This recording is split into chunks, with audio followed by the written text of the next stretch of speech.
we know that about 1/3 of your brain performance, your memory, is predetermined by genetics. 2/3 is in your control. They say that your genetics will load the gun, but your lifestyle will fire it. Right? Kind of makes sense. And it's not like all metaphors, they're not not absolutes, but there's an idea to connect something you don't know to something you know. So going to this, 2/3, I'm going to give everybody right now the 10 keys, as you know it in the book, but I'm going to show you how to memorize them. But what I liked it to do, whether or not people memorize them or not, and I find that people will be able to do it pretty easily and effortlessly, is at least rate yourself 0 to 10. How much energy and effort and attention are you putting towards this area? Because everyone wants to know the one thing they could do for an incredible memory. There's just not. There's not a magic pill, but there is a process, right? So we'll go through them fast. Number 1, good brain diet.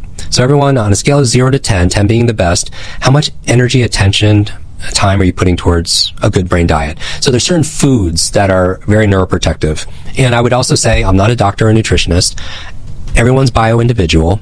So do allergy testing, do functional medicine testing in terms of microbiome test, nutrient profile, food sensitivity. So everyone's a little different. In general, some of my favorite brain foods, avocados, the monounsaturated fat is good for the brain. Mm-hmm. Blueberries, I like to call them brain berries, very neuroprotective. Broccoli, good for your brain. Olive oil, good for the brain. If your diet allows, eggs. The choline in eggs is good for your cognitive health. Green leafy vegetables, like kale and spinach. And now again, some people are allergic to kale, so that wouldn't be for you. Another one, I would say wild sardines, or like wild salmon or sardines. Like, your brain is mostly fat, so there's fish oils. Turmeric is a great brain food, meaning it helps to lower inflammation. You can use that while you're cooking. Walnuts. Everybody's just waiting for you to say chocolate. Here, yeah. Jim. There you go. Walnuts and dark chocolate. Dark chocolate, not milk chocolate. So those are some of the brain foods. So 0 to 10. On the other side, that's not so good. Processed, foods. High sugar. What does it do to the brain? So sugar is highly addictive, right? You've had guests on here probably talking about how it's more addictive than a lot of drugs, mm-hmm. right? There's certain things that are not good for the brain. And again, people like we've had on our podcast or we've interviewed for the book, like people like Dr. Mark Hyman, Dr. Daniel Amen, sugar, alcohol, marijuana, certain things like alcohol could, some people say they use it to help them sleep, but there's a difference between getting knocked out and actually getting good deep sleep, getting good REM sleep. Sleep is just a personal focus of mine. But sugar is highly addictive, not good. A lot of people are also hyper, the ADHD, the hyper behavior. A lot of times you could eliminate sugar, but in the U.S. schools it's tough. We've been having vending machines there with all the pop and the sodas and the, and it's just, yeah. But to get through the list, 0 to 10, how good is your diet? Number 2, and I'll go through these fast, killing ants. Killing ants is actually clinically proven to be good for your brain. Ants, I get this from Dr. Daniel Amen, automatic negative thoughts. Remember we talked about the power of your thoughts and just keeping it, even if you say I don't have a great memory, just add a little word like yet at the end. It just changes, the potentiality of that statement. So in 0 to 10, how encouraging, optimistic, are your thoughts and your beliefs? Number 3, in no specific order again, is exercise. Okay. There's so much research talking about the power of movement and the brain. When you move, by the way, studies show that when you listen to your podcast, when people are listening to this podcast and they happen to be doing something rhythmic, going for a nice walk with the dogs or on an elliptical, they'll actually understand the information and retain it better. When your body moves, your brain grooves. Just remember that. When your body moves, your brain grooves. When you move your body, you create brain-derived neurotropic factors, BDNF, which is like fertilizer for the brain. It's like fertilizer promoting neuroplasticity. Number 4, brain nutrients. And this is, I always prefer people get it from their own foods, but again, you could get so much data nowadays. You could do a nutrient profile, because if your vitamin D levels are low, you're not going to perform, your brain's not going to perform at its best. If you're not getting your omega-3s, your brain is mostly made out of fat, your DHAs, your vitamin C, your vitamin Bs. Everyone comes here and talks to me about bloody vitamin D and omega-3. Yeah. Everybody says the same 2 things. Supplements work for that, right? Do supplements work for vitamin D? Quality supplements. Yeah. I would again prefer people get it from sunlight and prefer people get it from natural sources, like eating fish or whatever. Damn, I don't go out in the sunlight enough. Need to fix that. Yeah, you've had guests talking about the power of sunlight first thing in the morning to reset their circadian rhythm to help them sleep.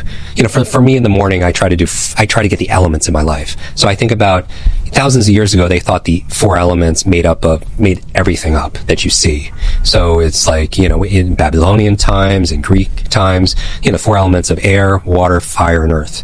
And so I don't know, I take this approach in the morning where you don't have to biohack everything. You can do it for free. Go out there, outside, get some earth, get your feet on the ground, right? Really simple to do, just to feel more grounded and more connected. And there's also, I think, an energetic, and people talk about pulse electromagnetic fields and everything, but I don't know, I feel more grounded when I just walk in the grass.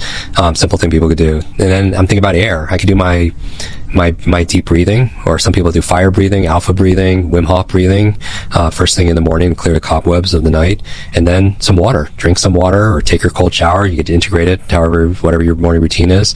And then fire is the sunlight for me, first thing in the morning. But I just find that any of the biohacking stuff, and people follow me on Instagram, I have my toys and everything else. They're just to mimic nature, a lot of the times, the red lights and the cold plunges and all that stuff. Nature.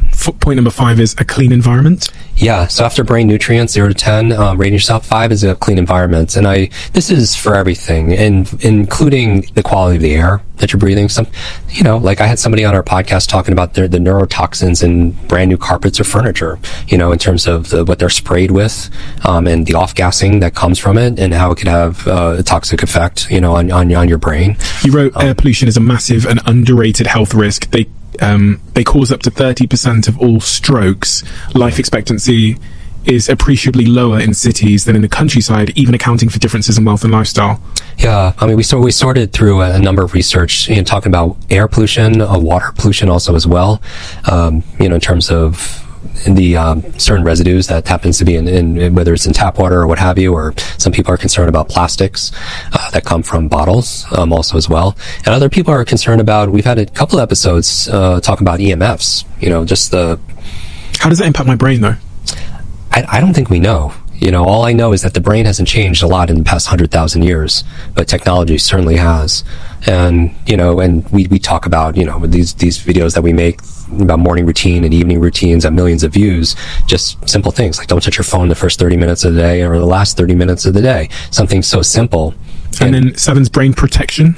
Brain protection. So clean environment, even just cleaning your desktop, your external world's a reflection of your internal world, or making your bed just helps you get, how you do anything is how you do everything. Sorry, that was number 6. Yeah. Number 7 is sleep. So very concerning with sleep and brain performance. We know when you don't sleep, how's your thinking the next day? How's your ability to solve problems? How's your ability to focus, remember things? When you sleep, if you have long-term memory issues, get a sleep study done.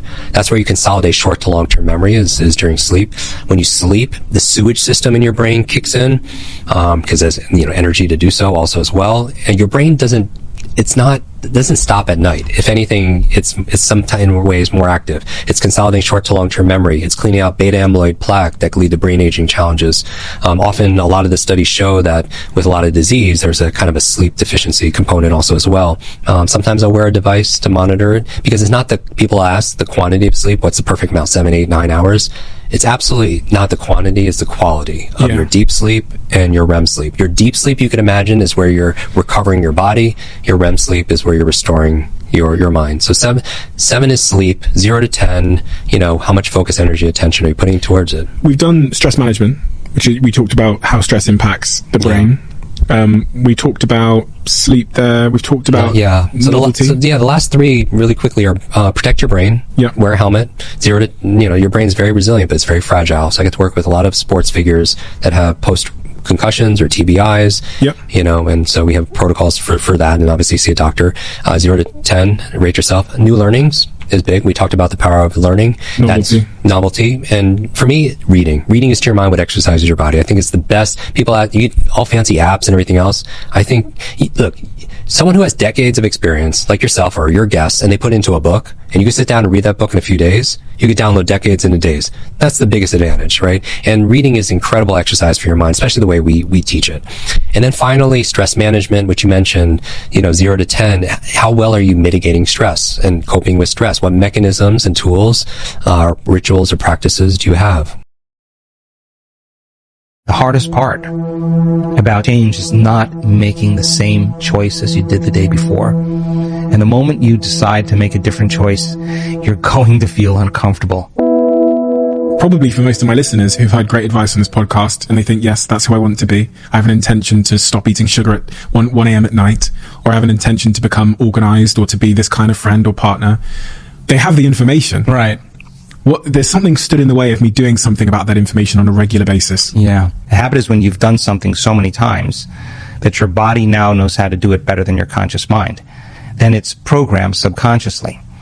So then when the body knows how to do it better than the conscious mind, then for the most part, the greatest habit we have to break is the habit of being ourselves, right? So there's a principle in neuroscience that says that nerve cells that fire together wire together. If you keep thinking the same way, if you keep making the same choices, if you keep doing the same things, if you keep reproducing the same experiences and feeling the same emotions, your biology begins to become hardwired in a sense. It becomes programmed. So in order to change something, to arrive at a new vision of your future, if you wanted to arrive at a new goal or new vision of your future, you'd have to change something about yourself in order to get there. And you'd have to change the way you think, the way you act, and the way you feel. So to change then is to become so conscious that you don't go unconscious again. People hear that, they go, Joe, how long? How much practice?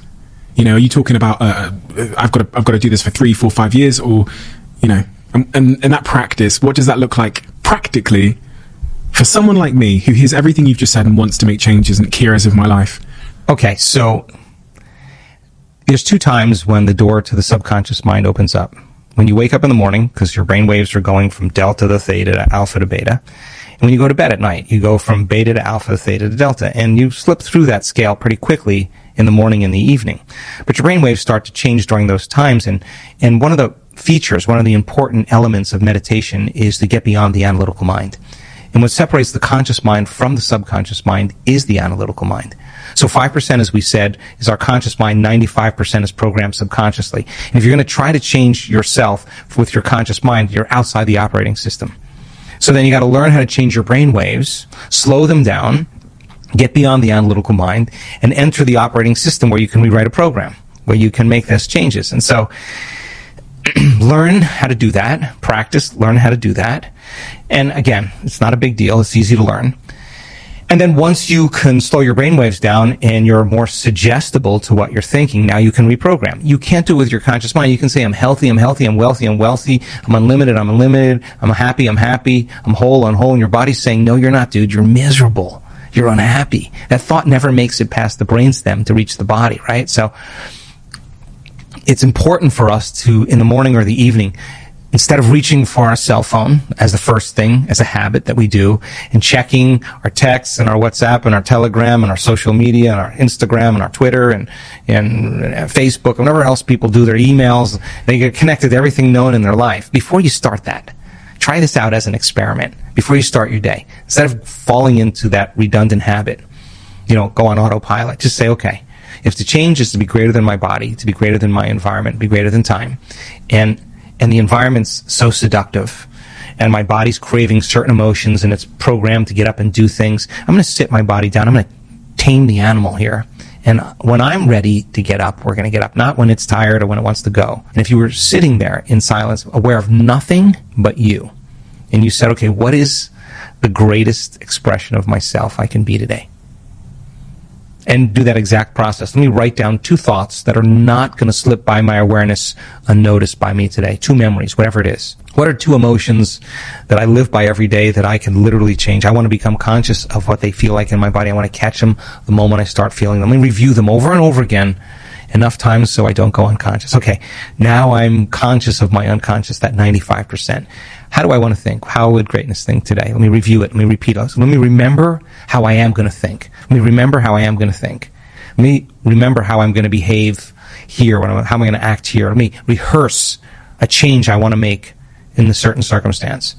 Let me think about how I do want to feel today. Let me open my heart to life again. Let me feel kindness and care and love and gratitude and appreciation. Let me just bring up that feeling. Let me feel it with my heart. Let me keep bringing it up so I can bring it up enough times. I want to get so good at bringing up this feeling with my eyes closed, I can do it with my eyes open. We discovered that if you keep doing that every day, somehow you'll arrive at that destiny, and your biology will literally begin to change to look like you're living in a different life. You practice that, and you not make a decision to not get up until you feel that emotion. And ask yourself, can I stay in this state my entire day? And if you can't, and you go unconscious, ask yourself at the end of the day, how'd I do? Where'd I go unconscious? Okay, tomorrow morning, new day, new lifetime. Let me go again. Most people then, they have that vision of the future, but they give up on that vision because in order for them to arrive at that vision, they have to do something. They have to think differently. They have to act differently. They have to feel differently. And it's so much easier to make the same choice every single day. And the hardest part about change is not making the same choice as you did the day before. And the moment you decide to make a different choice, you're going to feel uncomfortable because you're stepping from the known into the unknown. So some people would rather cling to their self-pity than take a chance and possibility. They'd rather tell the story of their past instead of telling the story of their future. They'd rather believe in their past instead of believe in their future. What are some of the biggest myths relating to behavior change and, I guess, character and personality change that hold people back? Unconsciously, we're always waiting for something out there in our life to change so that we can change or feel the relief of the lack of what we don't have. And I do think that's kind of a limited model of reality. I think when you start changing inside of you and you start seeing the changes happening outside of you, you go from being a victim in your life to being a creator of your life. And I think that when that occurs, then all of a sudden it's no longer a have to. It's something that you want to do. You actually don't want the magic to end in your life. So now you become a work in progress by investing in yourself. And when you invest in yourself, you invest in your future. So there's probably a chronic disbelief that many of us have that we're not creators of our life. And only when we get the parking space or something good happens to us do we believe that we're the creator of our life. But imagine a world where everybody actually took responsibility in being the creator of their life and no longer the victim of their life. I think we would see a dramatic shift in consciousness. That makes people feel uncomfortable. This idea of personal responsibility. It's almost become quite a controversial idea. The idea that we are the creator of our lives, because then I have to accept responsibility for all the bad things that happened. Dave dumped me. I got fired from work. Someone bumped into my car and it hurt my neck. Maybe you're not creating.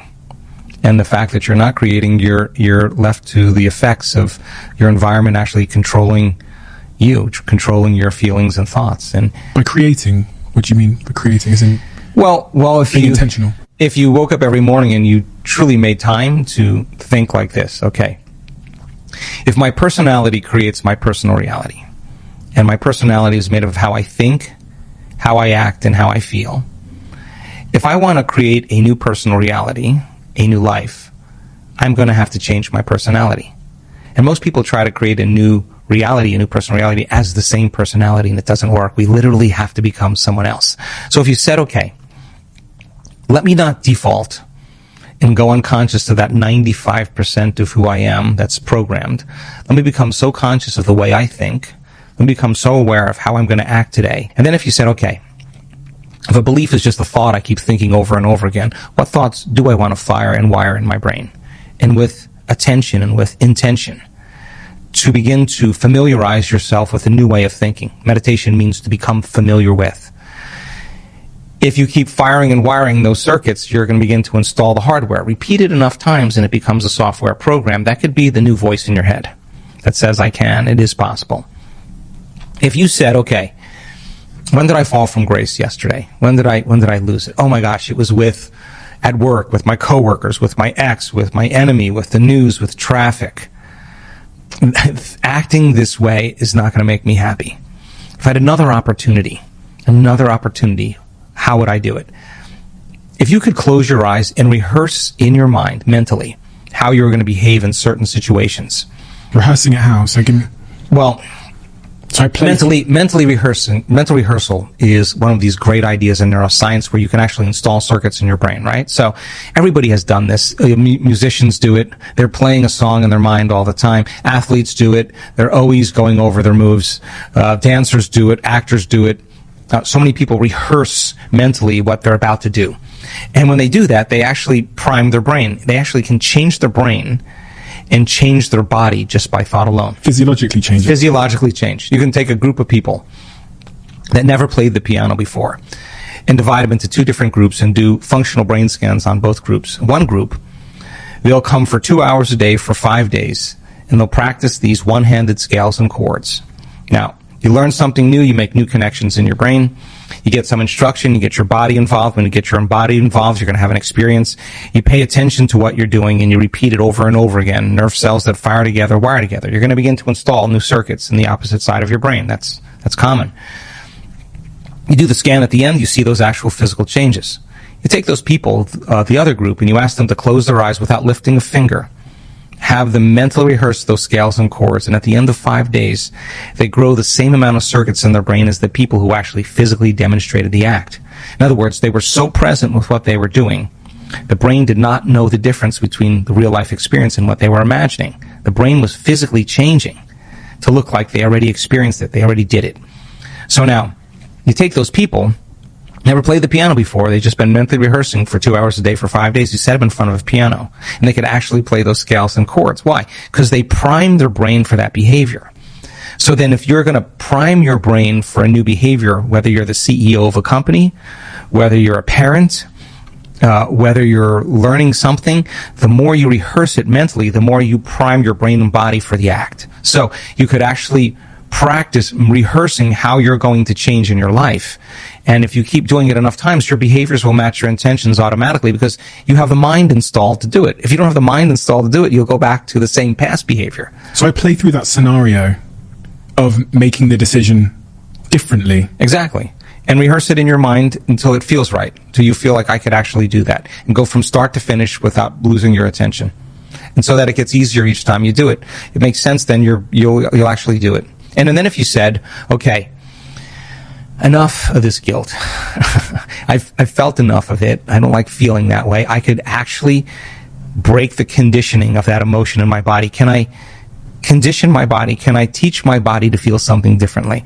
What would be the feeling that I want to feel if I was able to do it? Would it be worth? Would it be self-love? Would it be freedom? Would it be joy? Let me teach my body emotionally what a future could actually feel like before it happens.